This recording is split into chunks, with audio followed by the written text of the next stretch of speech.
ప్రభువైన యేసుక్రీస్తు నామమునకు మహిమ ఘనత ప్రభావములు చెల్లునుగాక. యవ్వనస్తులు బలవంతుని చేతిలో బాణముల వంటి వారు అని దేవుని వాక్యము సెలవిచ్చుచున్నది. మనము యేసయ్యను నమ్ముకున్న తర్వాత యవ్వనంగా ఉన్నప్పుడే దేవుని రాజ్య సువార్త చేయాలి. ఆయన మరణమును ప్రచురము చేయాలి. ఆయన గురించి అనేకులకు తెలియజేయాలి. ప్రతి ఒక్కరము ఆయన గూర్చిన వార్త మనము విన్న తర్వాత మన హృదయంలోనే ఉంచుకోకుండా మనము ఇతరులకు యేసయ్య గురించిన వార్త తెలియజేయాలి.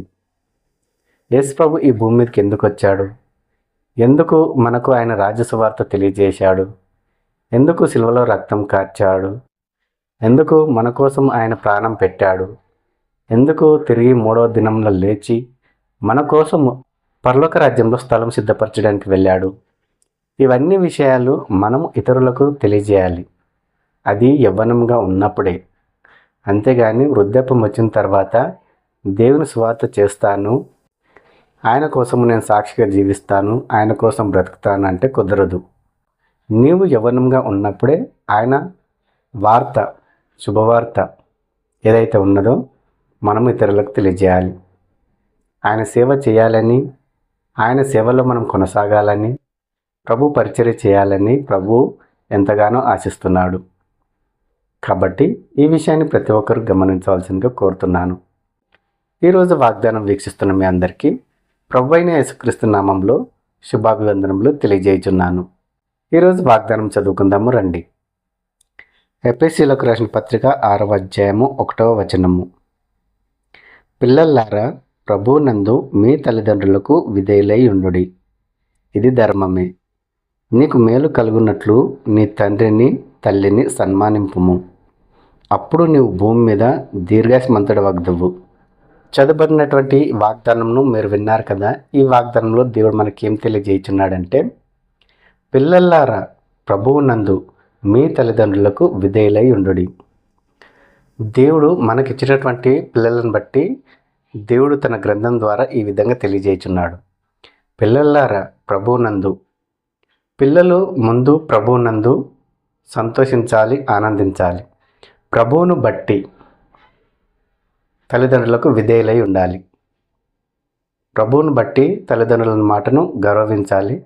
ప్రభువును బట్టి తల్లిదండ్రులను ప్రేమించాలి. వారి మాటకు విధేయులై ఉండాలి. వారి మాటకు లోబడి జీవించాలి. కాబట్టి పిల్లల్లారా, ప్రభువునందు మీ తల్లిదండ్రులకు విధేయులై ఉండుడి. పిల్లలు ఫస్ట్ తల్లిదండ్రులకు విధేయులు కావాలంటే ప్రభువునందు నిలిచి ఉండాలి. ప్రభు మాటలు పిల్లల హృదయంలో నిలిచి ఉండాలి. అప్పుడే తల్లిదండ్రులకు విధేయులై జీవిస్తారు. ఇది ధర్మము. పిల్లలు ప్రభువునందు ఉండాలి, తల్లిదండ్రులకు విధేయులై ఉండాలి. ఇది ధర్మము. పిల్లలకు మేలు కలగాలంటే ఏం చేయాలి? నీ తండ్రిని నీ తల్లిని సన్మానించాలి. అప్పుడే నీకు మేలు అనేది కలుగుతుంది. ఈ భూమి మీద మనకు మేలు కలగాలి, ఇతరుల నుండి సహాయం అందాలి, మనము దీవింపబడాలి అని మనం కోరుకున్నట్లయితే మనము ముందు చేయవలసింది ఏంటంటే తండ్రిని తల్లిని సన్మానించాలి, వాళ్ళను గౌరవించాలి, వాళ్ళ మాటకు లోబడి జీవించాలి. వాళ్ళు ఏ పని చెప్తే ఆ పని చేయాలి. అంతేకాని నేను చేయను అనడానికి వీలు లేదు. పరిశుద్ధ గ్రంథంలో మనం చూసుకున్నట్లయితే ఒక తండ్రి పెద్ద కుమారుని దగ్గరికి వెళ్ళి, నీవు వెళ్ళి పొలంలో పని చేయము అన్నప్పుడు ఆ పెద్ద కుమారుడు అంటాడు, నేను వెళ్ళను అంటాడు. అప్పుడు తండ్రి చిన్న కుమారుని దగ్గరికి వెళ్ళి, నువ్వు వెళ్ళి పొలంలో పని చేయము అన్నప్పుడు అలాగే వెళ్తాను అంటాడు. కానీ చిన్న కుమారుడు వెళ్ళడు. మళ్ళీ పెద్ద కుమారుడు మనసు మార్చుకొని పొలంలోకి వెళ్ళి పనిచేస్తాడు. కానీ చిన్న కుమారుడు వెళ్తాను అంటాడు కానీ వెళ్ళడు. ఈ ఇద్దరిలో తండ్రికి ఎవరు లోబడ్డారు? పెద్ద కుమారుడు మాత్రమే లోబడ్డాడు. చిన్న కుమారుడు తండ్రి మాటను తిరస్కరించాడు. కాబట్టి ఎవరైతే తండ్రి మాటకు లోబడతారో వాళ్ళు మాత్రమే దీవింపబడతారు, ఆశీర్వదింపబడతారు. కాబట్టి మనము తల్లిదండ్రుల మాటను గౌరవించాలి, వారికి లోబడి నడుచుకోవాలి. అప్పుడే మనకు భూమి మీద మనకు మేలు అనేది జరుగుతుంది. కీడు నుండి మనము తప్పింపబడతాము. అపకారము ఏ ఒక్కరు చేయకుండా వారి చేత దేవుడు ఉపకారం చేసే విధంగా చేస్తాడు. మనము ఈ భూమి మీద దీర్ఘాయుష్మంతులం అవ్వాలంటే ముందు మనము తల్లిదండ్రులను గౌరవించాలి, వారి పట్ల విధేయత కలిగి జీవించాలి, వారికి లోబడి జీవించాలి, వారిని మనం సన్మానించాలి, గౌరవించాలి.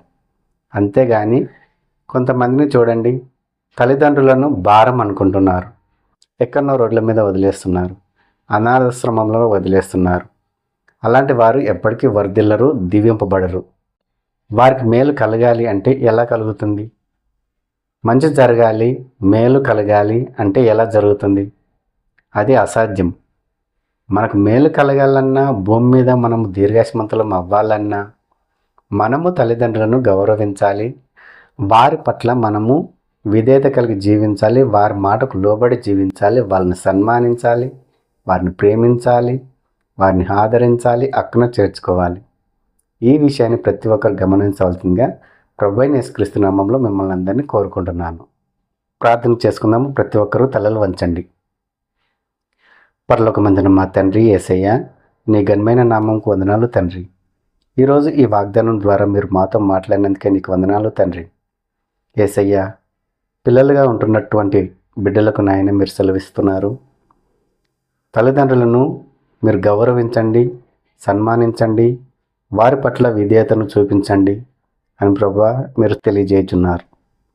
నీకు మేలు కలగాలన్నా, అనేక కీడుల నుండి తప్పింపబడాలన్నా, అనేక ఆపదల నుండి తప్పింపబడాలన్నా తల్లిదండ్రులను సన్మానించాలి, గౌరవించాలి, వారి మాటకు లోబడాలి, వారిని ఆదరించాలి, హక్కున చేర్చుకోవాలి, వారిని ప్రేమించాలి, వారి పట్ల విధేయత కలిగి జీవించాలి అని ప్రభువా నీ వాక్యం ద్వారా మీరు మాతో సెలవిస్తున్నందుకై నీకు వందనాలు తండ్రి. ప్రతి ఒక్కరినైనా విధేయత కలిగి జీవించలాగిన, తల్లిదండ్రులను గౌరవించలాగిన, సన్మానించలాగిన సహాయం చేయండి.